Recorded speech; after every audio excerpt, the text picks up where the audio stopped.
Okay, we're running. I really need to get used to that. Anyway, so welcome to this review that I was planning on doing last week, but things kind of fell apart. I didn't get a chance to do it.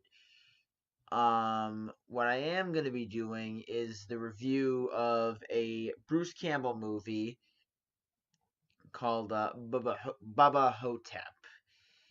And the story is probably the biggest what the hell I have had in a long time when it comes to reading a movie's plot. Especially for a movie that takes place in mainly one location and doesn't really show much else. So the movie follows Bruce Campbell as Elvis Presley, who switched lives with an Elvis impersonator. No one believes he's the real Elvis. And he meets a black man who thinks he's JFK, and they end up having to fight off an evil mummy who's sucking the souls out of the uh, residents at this old retirement home in Mud Creek, Texas. And yeah, that movie sounds really random and really, really, really stupid. But then again, when you think about it, Bruce Campbell's been in a lot of movies that were stupid enough to where they actually worked.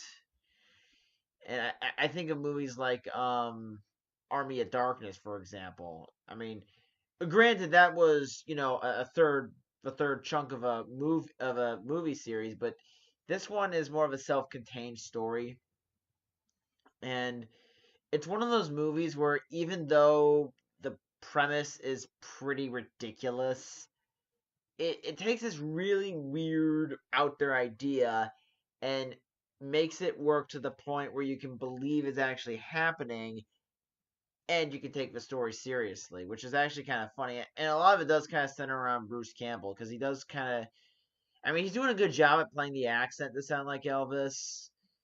And there are some, even though he is in the nursing home because of a broken hip that threw him into a long coma. The backstory, because Bruce Campbell's character, he does explain in great detail what happened to him and how he got from, as he puts it, from the king of rock and roll to this.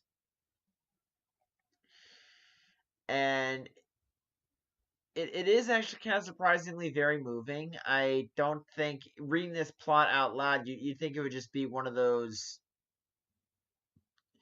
insane, over the top action fun fests. And there's really not that much action in it, but then again, understandable. You're dealing with people that are supposed to be in their 60s and 80s, so they're not going to be as spry as a young Harrison Ford.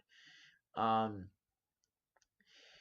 but as the movie progresses, you do start to realize the supernatural thing is more of a threat, which does lead to one of the more funnier scenes in the movie where Elvis tries to do his martial arts moves and he ends up cracking his hip and falls over.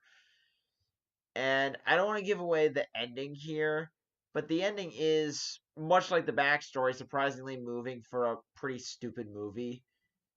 And it's the fact that this film knows this is stupid, but it's not talking down to you. It's not condescending. It's not pandering. It's just trying its best to be as serious as it can get with this really bizarre farce of a movie. It's taking it just seriously enough for you to enjoy the ride and not be, bashing it for being pretentious or trying to be more serious than it can be. Um, the mummy, it is kind of funny how the mummy sucks souls out of buttholes. So that's kind of fun. That kind of goes back to the juvenile humor that the movie has, and I'm not really sure what else I can really say about this movie because there's not much to say. It's a good movie, don't get me wrong, in my opinion, but it's not like the Evil Dead films where you could talk about those for hours, or some of other Bruce Campbell's more popular work. But it was nice to see Bruce Campbell, for me anyway. It was nice to see him in a movie outside of the Evil Dead universe. because I feel like most people always associate him with Ash Williams, and I'm pretty sure Bruce Campbell is like, I've done like 100 other movies since I was 23 years old. You might want to look at those and give me some credit for that. But I think this is probably one of his stronger performances from what little I've seen, because he's playing a man who once had it all, left it all behind for a simpler life, and now wishes he hadn't left the spotlight. So it is kind of it is a very sympathetic story about someone who walked away from fame and fortune to have a more carefree life, and then start to wonder, was he ever doing the right thing?